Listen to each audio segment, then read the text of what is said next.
মাথাটা খারাপ হয়ে গেল। আমাদের সাথে এটা অন্যায় হচ্ছে। স্বতন্ত্র প্রার্থীদেরকে কোনো না কোনোভাবে তারা আটকাবে, নির্বাচনে পার্টিসিপেট করতে দিবে না। আসলে এই ভোটার লিস্ট যেটা আমাদেরকে স্বতন্ত্র প্রার্থীরা আমরা যখন নমিনেশন ফর্মটা তুলি, সেই তোলার সাথে আমাদেরকে ভোটার লিস্টের জন্য একটা কিন্তু সিডি পারচেস করতে হয়, একটা সফটওয়্যার। সেই সফটওয়্যারটা আমরা যথারীতি পারচেস করলাম। এটার জন্য 14,500 টাকা জমা দিতে হয়। পারচেস করার পর আমাদেরকে নির্বাচন অফিস থেকে, উপজেলা নির্বাচন অফিস থেকে বলা হলো যে আপনারা যদি এটাতে এনআইডি নাম্বারটা এন্ট্রি করেন তাহলে আপনার ভোটার নাম্বারটা বের হয়ে আসবে।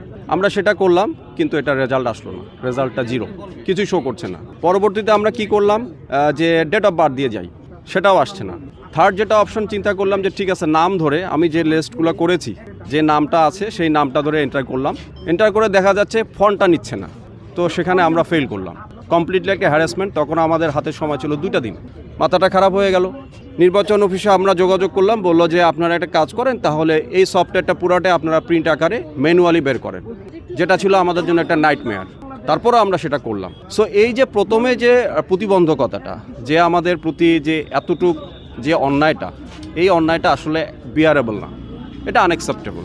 সত্যের জন্য সবসময় বলবো, সত্যের জয় সবসময় হয়, ন্যায়ের জয় সবসময় হয়। আমরা যে লিস্টে দিয়েছি 1% সমর্থনকারী, সেটা কিন্তু আমরা অথেন্টিক ওয়েতে করেছি, সততার সাথে করেছি 100%। তো যেহেতু আমি মনে করি যে আমি সততার সাথে করেছি, আমার রায়টা আমি পজিটিভলি পাবো।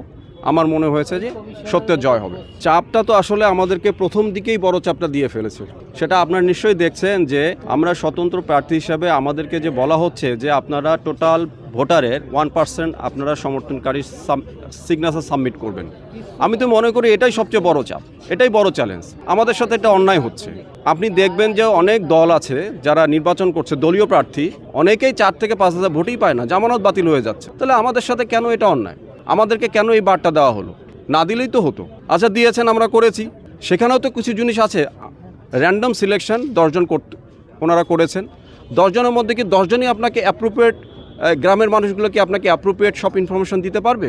একটা মানুষের লেখাপড়া ভালো নেই, তারা অর্ধশিক্ষিত, অশিক্ষিত, তাদের কাছে যখন একটা মানুষ বলছে যে আপনারা কি করেছেন, তারা ভয়ে বলছে আমি করিনি। যেমন আমার ক্ষেত্রে যেটা হয়েছে, 6 জন হ্যাঁ সূচক বলেছে, 4 জন না সূচক বলেছে।